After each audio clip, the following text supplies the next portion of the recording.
কর্কশ কণ্ঠে মুঠোফোনটা হঠাৎ করে কেঁপে উঠল। সৌহার্দ্য চোখটা বন্ধ করে গভীর একটা নিঃশ্বাস নিল। তারপর ধীরে ধীরে চোখ খুলল। বিরক্তি ফুটে উঠল তার চোয়ালের রেখায়। ফোনের স্ক্রিনে ঝলসে উঠল পরিচিত এক নাম। সে জানে কি বলবে তারা। ফোনটা সাইলেন্ট করে দিল সে। ধরল না ফোনটা। রুবিনা শেখ আরো একবার চেষ্টা করলেন, কিন্তু ফোন ধরেনি সৌহার্দ্য। দেখেছিস রাইমা, তোর ছেলে ফোন ধরছে না। রাইমা শেখ কাটকাট কণ্ঠে বলেন, তো কি করবে?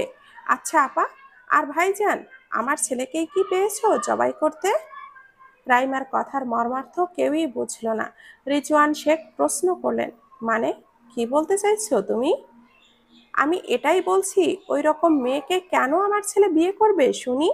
আপনারা সবসময় আমার ছেলের ওপরে এইরকম মতামত চাপিয়ে দিতে পারেন না ভাইজান। রাগে ফুঁসতে ফুঁসতে বেরিয়ে গেল রাইমা শেখ।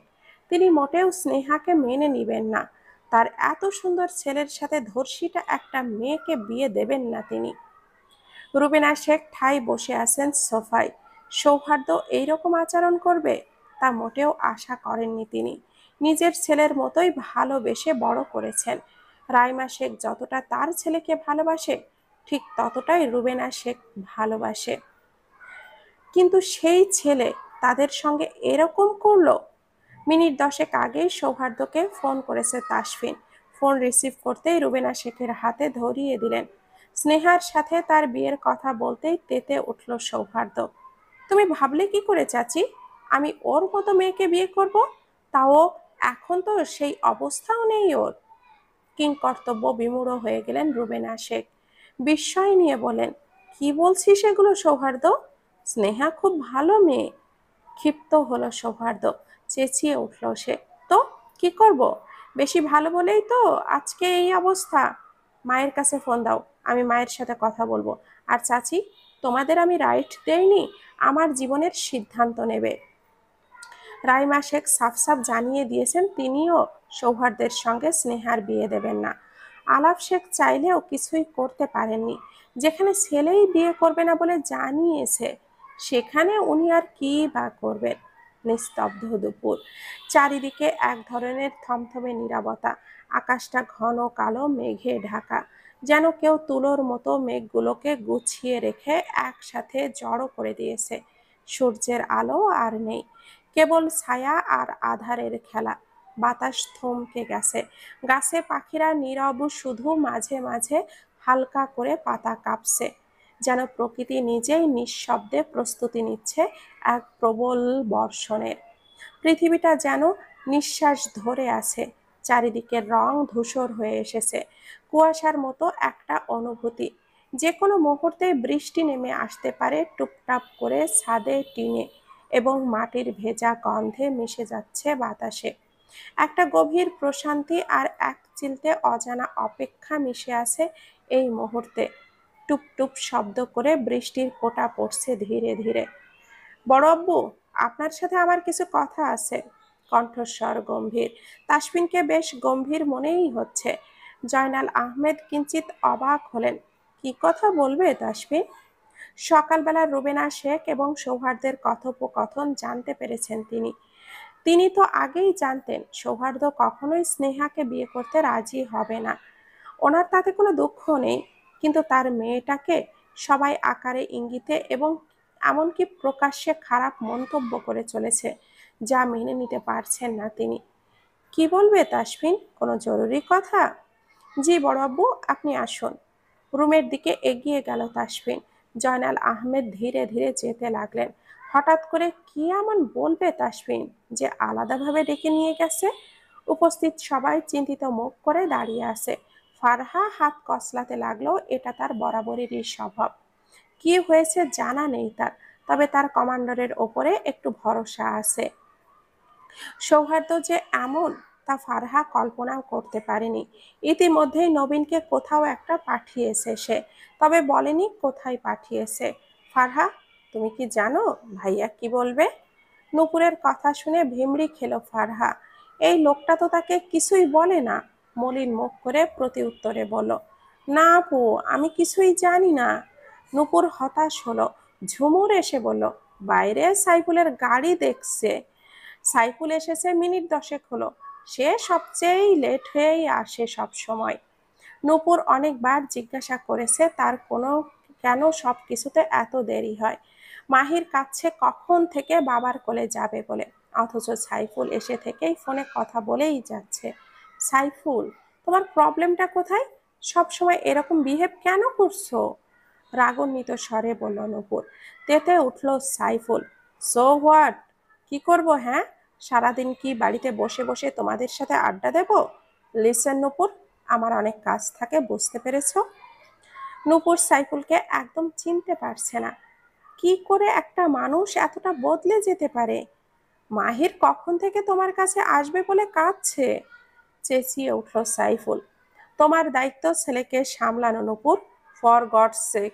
একটু ফোনে কথা বলতে যাও, যাও এখান থেকে। নূপুর মাহিরকে নিয়ে বেরিয়ে গেল। রাগে দুঃখে সপাটে একটা থাপ্পড় বসিয়ে দিল মাহিরের গালে। নূপুর, কি হচ্ছে এটা? চিরচেনা কণ্ঠস্বর। নেহালকে থমকে যায় নূপুর। মাহির উচ্চ স্বরেই কেঁদেই চলেছে। নিহালকে দেখা মাত্রই তার কাছে চলে যায়। নিহাল কোলে তুলে নেয় মাহিরকে। হেঁচকি উঠে গেছে ছেলেটার। পকেট থেকে বের করে দিল দুটো ড্রাই মিল্ক চকলেট। এতেই গদগদ মাহির। কি হচ্ছে এসব নূপুর? 5 বছরের মাহিরের তুমি এইভাবে ওকে মারবে? নূপুর অপরাধীর কণ্ঠে বলল।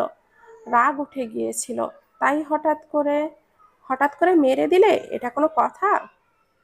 নূপুর অনুশোচনায় দগ্ধ, কিন্তু বুঝতে পারছে না হঠাৎ নেহাল এখানে কেন। যদি নেহাল এখানে থাকে তাহলে তো অবশ্যই আরিয়ানও আসবে, কিন্তু নেহাল ভাইয়া আপনি এখানে কেন? মাহিরকে নামিয়ে দিতে সে ছুটে গেল। নেহাল বলেই উঠল, আসলে তাসফিন আমাকে আর আরিয়ানকে এখানে ডেকেছে। কিন্তু কেন? চমক আছে তাই। শেষের কথাটি রহস্যে মুড়িয়ে বলল নেহাল। নূপুর কিছুই বুঝতে পারছে না কি হচ্ছে আসলে। খট করেই ঘর থেকে বেরিয়ে এলেন জয়নাল আহমেদ এবং তাসফিন শেখ। উপস্থিত সবাই উদগ্রীব হয়ে আছে জানার জন্য। সবাইকে অবাক করে দিয়ে জয়নাল আহমেদ শান্ত কণ্ঠে বলেন, বিয়ের সবকিছু তৈরি করো, আজকেই স্নেহার বিয়ে হবে। চমকে ওঠে সবাই। আঁতকে উঠলেন শাইলা আহমেদ। তড়িঘড়ি করে এগিয়ে এসে বললেন, আজকেই বিয়ে? কার সাথে? ছেলেকে? রুবিনা শেখ এবং রেজওয়ান শেখ দুজনেই অবাক। তারাও বিস্মিত হয়ে শুধোয়, হ্যাঁ ভাইজান, কে ছেলে? রাইমা শেখ অবাক নেত্রে তাকিয়ে আছেন। কোন ছেলে বিয়ে করবে এই মেয়েকে? আরিয়ান, আরিয়ান আর স্নেহার বিয়ে। তাসফিনের মুখে উত্তর শুনে বিস্ময়কর তৈরি হলো সবার মাঝে। আরিয়ান? নূপুর আর চোখে তাকায় নিহালের দিকে। হয়তো নিহাল তার দিকেই তাকিয়েছিল। বাঁকা হাসল সে। ছোট পরিসরে নীরবতায় মোড়ানো এক বিকেলের বুকে স্নেহা আর আরিয়ানের বিয়েটা সম্পন্ন হলো। অতিথিদের কোলাহলহীন উপস্থিতি, মৃদু গুঞ্জন আর ধূপের গন্ধ মিলে যেন এক গভীর গোপনতার আবরণে ঢাকা পড়ে রইল সেই মুহূর্ত। ছোটখাটো বিয়ের অনুষ্ঠান। খয়েরি রঙের লেহেঙ্গা পরেছে স্নেহা। চুপচাপ সে, মুখে কোনো কথা নেই তার। তাসফিনের এক কথায় বিয়েতে রাজি হয়েছে সে, কোনো কথা বলেনি। তাদের বিয়ে যেন আড়ম্বরহীন এক প্রতিজ্ঞা। জীবনের ঘূর্ণিতে দুজন মানুষ হঠাৎ করেই এক ছায়ার নিচে এসে দাঁড়িয়েছে, অথচ আশেপাশের সবাই যেন বিস্মিত। তাসফিন নামের উঠে আসে ফিসফিস কথোপকথনে। তাসফিন ওর আর স্নেহার বিয়ে হলো, তা কেউই মেনে নিতে পারছে না। বিয়ের অনুষ্ঠান শেষ হতেই বর আর কনেকে আলাদা ঘরে নিয়ে যাওয়া হয়েছে। ছোটরা চেপে ধরেছে আরিয়ানকে রীতিমতো। আরিয়ান ভাইয়া, এটা কিন্তু ঠিক নয়। আপনি বিয়ে করতে এসেছেন আমার বোনকে, অথচ আমি জানলামই না। ফারহার কথায় সায় জানালো ঝুমুর। হ্যাঁ, একদম।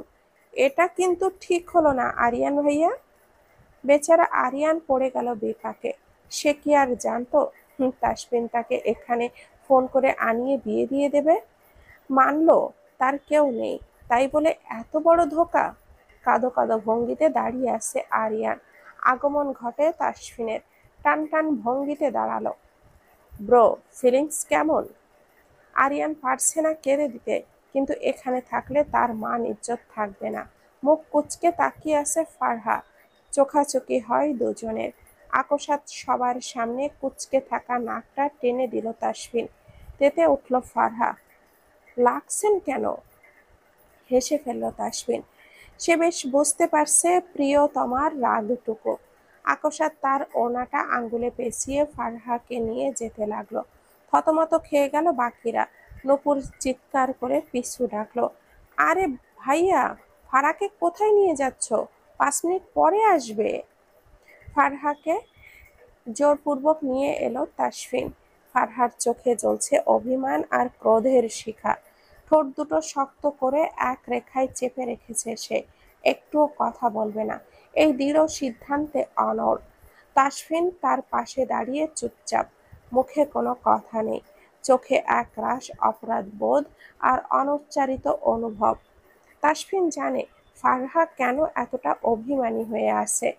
তার মনে হয় প্রিয় মানুষটির মন বুঝতে না পারলে জীবনের সব যুদ্ধই বৃথা। কিন্তু সব কথা বলা যায় না। কিছু কথা থেকে যায় দায়িত্বের সীমারেখায়। ফারহা পেছনে ফিরে তাকায় না। তাকালেই চোখে জল এসে যাবে সে জানে।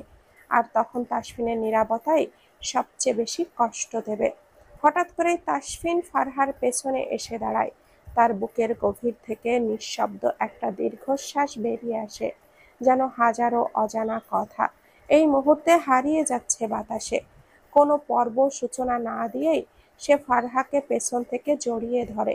ফারহা কেঁপে ওঠে। রাগ, অবিশ্বাস আর ভালোবাসা সব মিশে এক অদ্ভুত অনুভূতির সৃষ্টি হয়। তাসফিনের হাতের স্পর্শে তার সমস্ত অভিমান এক পলকে নরম হয়ে আসে। কিন্তু মুখে সে কিছুই বলে না। জবাবহীন ভালোবাসা যেন আরো গভীর হয়ে ছড়িয়ে পড়ে দুজনের নিঃশব্দ হৃদয়ে। ফারহার 2 চোখ জলে ভরে এসেছে। কিন্তু সে চায় না তাসফিন তা বুঝুক। অভিমানী মনটাকে আঁকড়ে ধরে আছে সে। তবুও বুকের ভেতরে কোথাও একটা কম্পন লেগে গেছে তাসফিনের স্পর্শে। নিঃশব্দে তাসফিন তার পাশে এসে দাঁড়ায়। একটুও না বলে ধীরে ধীরে ফারহার কনিষ্ঠ আঙ্গুলে নিজের আঙ্গুলটা ছুঁয়ে দেয় সে। যেন সেই ছোঁয়াতেই বলে দেয়, তুমি আমার সব সময়। আঙ্গুলের সেই মৃদু আদরে ফারহার ভেতরটা ভেঙে পড়ে। সে আর নিজেকে সামলাতে পারে না। চোখ বেয়ে অশ্রু গড়িয়ে পড়ে গালে। কিন্তু মুখ ঘুরিয়ে রাখে তাসফিনের দিক থেকে। তাসফিন জানে এই মেয়েটার হৃদয়টা কতটা নরম, কতটা ভাঙে তার কথায়, আবার গলে যায় একটু আদরে। ফারহা জানে লোকটা হুট করেই কষ্ট দেয়, আচমকা দূরে সরে যায়, আবার হঠাৎ করে একটু আদর করে ভুলিয়ে দেয় সব কষ্ট। আপনি একটুও ভালো নন কমান্ডার, সবসময় এমন করেন। কেমন করি? নেশাতুর কণ্ঠে শুধোয় তাসফিন। ফারহা অভিমানী হয়ে বলল, যখন ইচ্ছা ফেলে চলে যান, আবার ফিরে আসেন। কিছু বলেন না, সব কিছু গোপন করেন। কাঁধে থুতনি ঠেকিয়ে রাখল তাসফিন। আকস্মাৎ চুমুতে ভরিয়ে দিল সে। ক্ষণে ক্ষণে কেঁপে উঠছে ফারহা। তাসফিন আরো খানিকটা গভীর স্পর্শে ছুঁয়ে দেয় তার সুখকে। সুখ? জি। বাধ্য মেয়ের মতো জবাব দিয়ে দেয় ফারহা। পরেক্ষণেই জিভ কাটে। নৈঃশব্দে হাসল তাসফিন। ফিসফিসিয়ে হাসি টোনে বলল, ভালোবাসি সুখ। বিদ্যুৎ বেগে কেঁপে উঠল ফারহা। এভাবে তো সে কখনো বলেনি ভালোবাসি। লজ্জায় আড়ষ্ট হয় সর্বাঙ্গ, নত হয় মস্তক। এবার চুমু খাও। সরাসরি এরকম চুম্বনের প্রস্তাবে আরেক দফা চমকে ওঠে ফারহা। 2 কদম পিছিয়ে গিয়ে বলে ওঠে, সি লেফটেন্যান্ট সাহেব, আপনি তো ভারী অসভ্য। চোখ ছোট ছোট করে তাকালো তাসফিন। আচানক কোমর টেনে নিজের কাছে নিয়ে আসে ফারহাকে। রুক্ষস্বরে বলে ওঠে, 5 পর্যন্ত গুনবো। এর মধ্যে চুমু না খেলে পরের টার্ন কিন্তু আমার। ভড়কালো ফারহা। আমতা আমতা করে সে। তাসফিন নিমিষেই বলে ওঠে, 1, 2, 5। কথাটা বলেই ওষ্ঠজোড়া আঁকড়ে ধরে তাসফিন। আঁখি পল্লব বুঝে নিল ফারহা। চিটিং করলো কমান্ডার। 1, 2 বলল, শুধু বাকিগুলো তো আর বলেনি। ওষ্ঠ ছেড়ে গলদেশে হামলে পড়ে তাসফিন। তার আচানক এমনতর স্পর্শে সর্বাঙ্গ যেন স্রোতে ভেসে যাচ্ছে ফারহার। গভীর নিঃশ্বাস ফেলে হাঁপাতে হাঁপাতে ফিসফিসিয়ে বলে ওঠে ফারহা, চিটার লেফটেন্যান্ট সাহেব। হুম, ওয়াইল্ড লেফটেন্যান্ট। নিকষ কালো আধারে ঢাকা পড়েছে আকাশটা। চাঁদ সুন্দরী বুঝি লুকিয়ে পড়েছে মেঘের আড়ালে। মাঝে মধ্যে মৃদু মন্দ হাওয়া বইছে, সাথে ভেসে আসছে ভেজা মাটির মিষ্টি সুগন্ধ। গাছের পাতা ভিজে উজ্জ্বল হয়ে উঠেছে, পথঘাট সিক্ত হয়ে চিকচিক করছে। দূরে কোথাও একলা পাখি ডানা ঝাপটাচ্ছে। গাছের পাতার ফাঁকে ফোঁটা ফোঁটা জল জমে মুক্তোর মতো ঝলমল করছে। চারপাশের নিস্তব্ধতার মাঝে মাঝে ভেঙে দেয় একটু আধটু ব্যাঙের ডাক শোনা যাচ্ছে। বধূবেশের রুমের বড় বিছানায় চুপচাপ বসে আছে স্নেহা, লাল পাড় সোনালি জরির কাজ করা শাড়িতে। কিছু সময় আগেই শাড়িটা পরিয়ে দিয়েছে ফারহা। চোখ নিচু করে বসে থাকা স্নেহাকে ঠিক যেন কোনো ছবির থেকে উঠে আসা রাজকুমারীর মতো লাগছে। আলতো করে কপালের মাঝখানে টিকলি পরানো আছে, তার উপরে চুলগুলো ছেড়ে দেওয়া, হাতে রেশমি চুড়ি, সব মিলিয়ে এক অপার সৌন্দর্য। হঠাৎ খট করেই শব্দ করে খুলে গেল দরজাটা। ধীরে ধীরে ভেতরে ঢুকলো আরিয়ান, কালো শেরওয়ানিতে, চোখে মুখে কিছুটা দ্বিধা আর অপার কৌতূহল নিয়ে।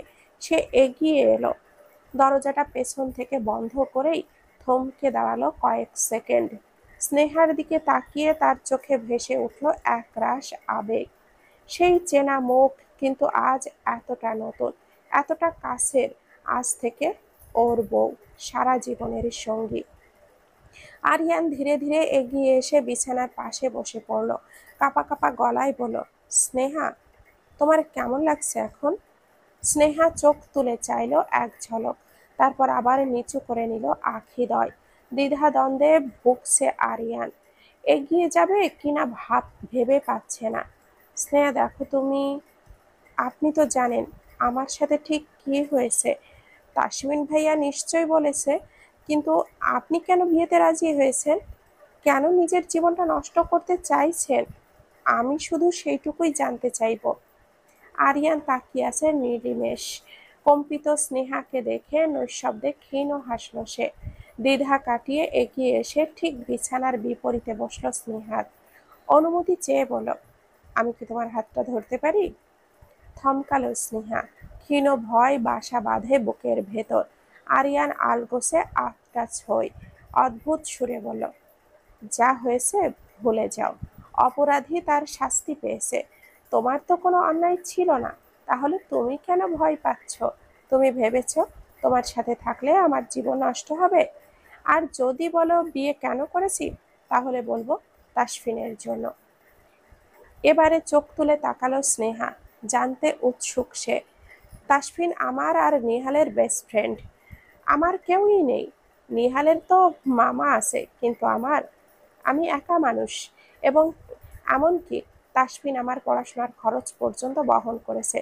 সে না থাকলে আজকে আমি নামক আরিয়ানকে খুঁজে পাওয়া যেত না। তাসফিন বলেছে বিয়ে করতে হবে, আমি কোনো প্রশ্ন করিনি, কারণ আমি জানি তাসফিন অবশ্যই আমার খারাপ চাইবে না। আর তুমি তো নিতান্ত একজন ভালো মেয়ে, তাহলে কেন না বলবো বলো তো? আকস্মাৎ ফুঁপিয়ে কেঁদে উঠল স্নেহা।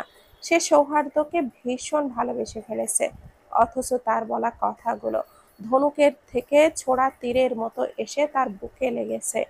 বাহ্যিক সৌন্দর্য থেকে মানুষের মন সৌন্দর্য হওয়া সবচেয়ে বেশি জরুরি, এটা আজকে বুঝতে পেরেছে স্নেহা। আমি সৌহার্দ্যকে ভীষণ ভালোবাসতাম। আমি কখনোই ভাবিনি ওর মন মানসিকতা এতটা খারাপ। কিভাবে বলল আমি নাকি খারাপ মেয়ে?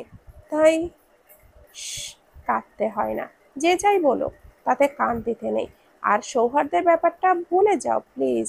সে কখনোই হয়তোবা তোমাকে ভালোবাসেনি। স্নেহা, তুমি নিষ্পাপ ছিলে, তোমার ভালোবাসাগুলো নিষ্পাপ ছিল, যা ভুল মানুষের প্রতি তৈরি হয়েছে। কিন্তু এখন তুমি সেই মানুষটিকে চিনতে পেরেছ, এখন তোমাকে এগোতে হবে। কিছু সময় নিষ্পলক চেয়ে রইল স্নেহা। আরিয়ানকে অবাক করে দিয়ে আকুতি ভরা কণ্ঠে বলল, আপনি কি কখনো আমাকে ভালোবাসতে পারবেন আরিয়ান? স্নেহার প্রশ্নে কিছু সময় নিশ্চুপ রইল আরিয়ান। দমকা হাওয়ার ন্যায় এগিয়ে এসে কপালে গাঢ় চুম্বন এঁকে দিয়ে ফিসফিসিয়ে বলল, পারবো। তুমি একটু ভালোবাসা দিও, আমিও তার থেকে দ্বিগুণ ভালোবাসবো। এক বাক্যে নিজের মেয়েকে অচেনা একটি ছেলের হাতে তুলে দেবেন মূর্খ নন তিনি। সায়র তার মেয়ের এত বড় ক্ষতি করেছে তা জানার পর নিজেকে সামলে উঠতে পারছিলেন না জয়নাল আহমেদ। কিন্তু তার পূর্বেই তাসফিন তার কাজ করে দেয়। এবং এমনকি যখন তাসফিন একবার বলেছে স্নেহার সঙ্গে আরিয়ানের বিয়ের কথা, বলতেই রাজি হয়েছেন তিনি। তাসফিন অবশ্যই কোনো ভুল সিদ্ধান্ত নেবেন না তা তিনি জানেন। নূপুরের ছনছন শব্দ তুলে দৌড়ে এগিয়ে এলো ফারহা। এলোমেলো চুলগুলো তার গলা শুকিয়ে এসেছে, হাঁপানি রোগীর মতো করে হাঁপাচ্ছে। ও হে লেফটেন্যান্ট সাহেব, আপনি এত দুষ্টু কেন? সদ্য শাওয়ার নিয়ে বেরিয়ে এসেছে তাসফিন। এলোমেলো তাসফিনকে দেখে বক্ষ পৃষ্ঠে ধুকপুক শব্দ শুনতে পেল ফারহা। ইস, এখন না আসলেই হতো।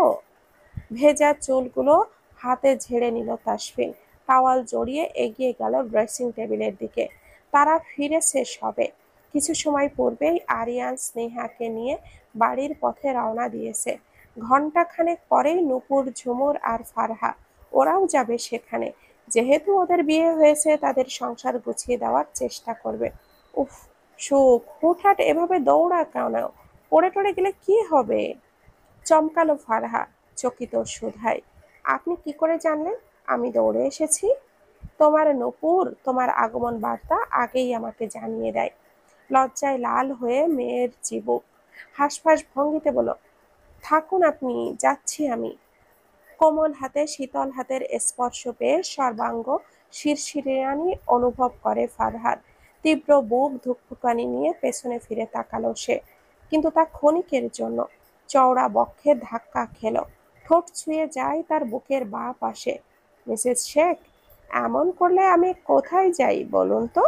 এমনিতেই আপনার কারণে কিছুই করতে মন চায় না, সবসময় আপনি আপনি করে মনটা।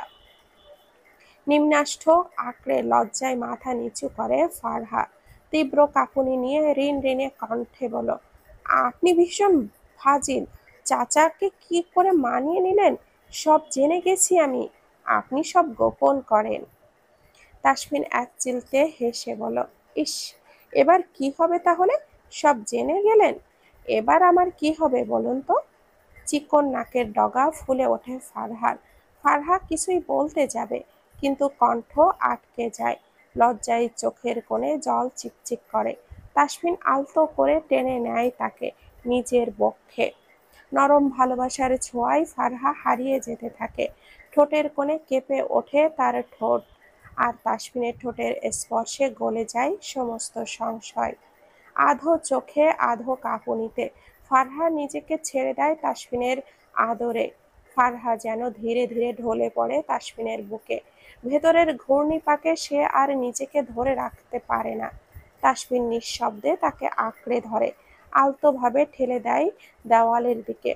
চোখে চোখ পড়তেই যেন সব থমকে যায়। তাসফিনের হাত ফারহার মুখখানা ছুঁয়ে যায় নরমতায়।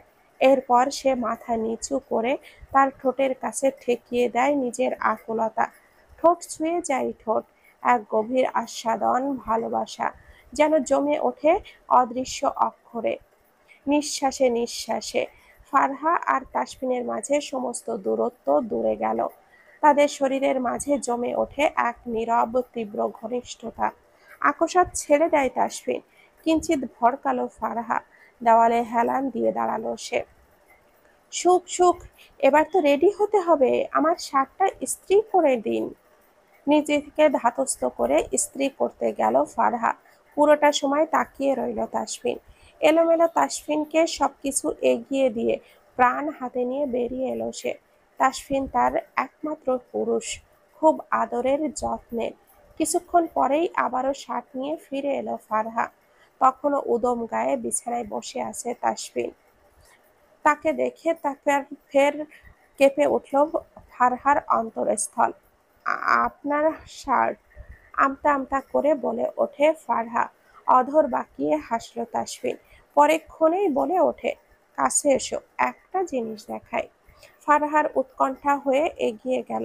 কিন্তু আচানক তাকে টেনে কোলে বসিয়ে নিল তাসফিন। সহসা কেঁপে উঠল ফারহা। কি করছেন লেফটেন্যান্ট সাহেব? প্লিজ জান্স once more, I can't control myself. থমকে যায় ফারাহা। ওষ্ঠজোড়া কাঁপছে নিদারুণ ভঙ্গিতে। ওদরে হালকা করে চাপ দিতে নুয়ে পড়ে ফারহা। নিঃশ্বাস ভারী হয় তার। শুকনো ঠোঁট জোড়া আলতো করে ভিজিয়ে নিল সে। তাসফিন কানের লতি ছুঁয়ে ফিসফিসিয়ে বলল, will you be upset if I lose control a little and get wild with you tonight? লজ্জায় শিউরে ওঠে ফারহা। কম্পিত চিত্তে হাত ছুঁয়ে দেয় তাসফিনের বাহুতে। ছাড়ুন প্লিজ জান, জাস্ট ওয়ান্স। ফারহা কিছু বলার সুযোগ পেল না। তার পূর্বেই তাসফিনের অবাধ্য হাতের বিচরণ ঘটে তার সর্বাঙ্গে। নিঃশ্বাস নিতে পারে না ফারহা। তাসফিনের ওষ্ঠজোড়া ছুঁয়ে যায় তার কণ্ঠনালী। ঠোঁট কিঞ্চিত ফাঁক করে নিঃশ্বাস টানতে লাগলো ফারহা। আচানক তাসফিনের ভেজা চুলগুলো মুঠোয় চেপে ধরে সে। থামুন প্লিজ। No way. ছোটখাটো একতলা একটি বাড়ি।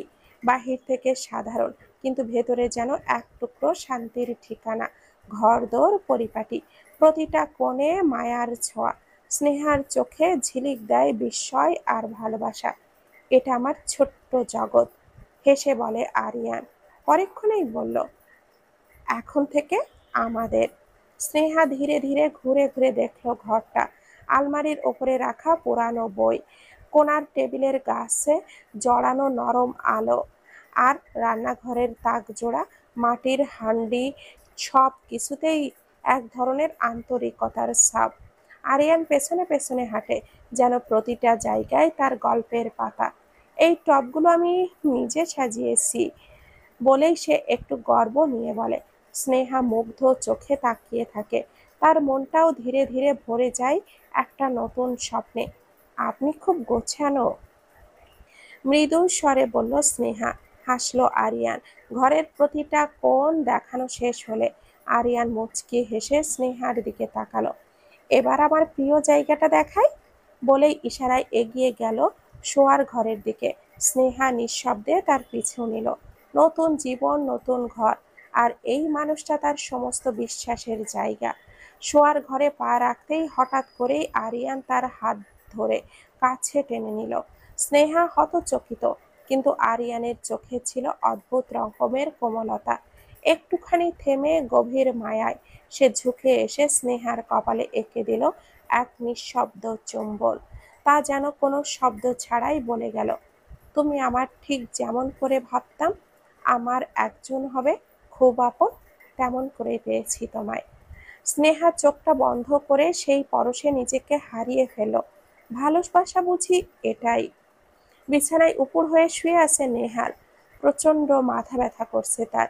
এই 2 দিন ধরেই তার ঘুম হচ্ছে না ঠিক মতো। ফোনের টুং শব্দ হতেই বিরক্তির চাহনি ফেলল নেহাল। এক পলক ফোনের দিকে তাকিয়ে আবারও শুয়ে রইল। পরপর আবারও ফোনটা বেজে উঠেছে। আবারও বিরক্ত হলো নেহাল। রাগে ফোনটা তুলে রাগান্বিত স্বরে বলে ওঠে, কি সমস্যা, বারবার কল করছো কেন? অপর প্রান্তে মেয়েলি কণ্ঠস্বর ভেসে এলো, আপনাকে আমি মিস করছি। মিস শব্দটি কর্ণগোচরে প্রবেশ করতেই তেতে উঠল নেহাল। কেন মিস করছো? আমি কি তোমার কেউ যে আমাকে মিস করছো? অপর প্রান্তের মেয়েটা বোধহয় খানিকটা লজ্জা পেল। ঠাস করেই ফোনটা রেখে দিল সে। আবারও বিরক্ত হলো নেহাল। এই মেয়েটাকে কি করবে সে? মেয়েটা একটু বোঝে না। এতটা অবুঝ মানুষ তো কখনো দেখেনি সে।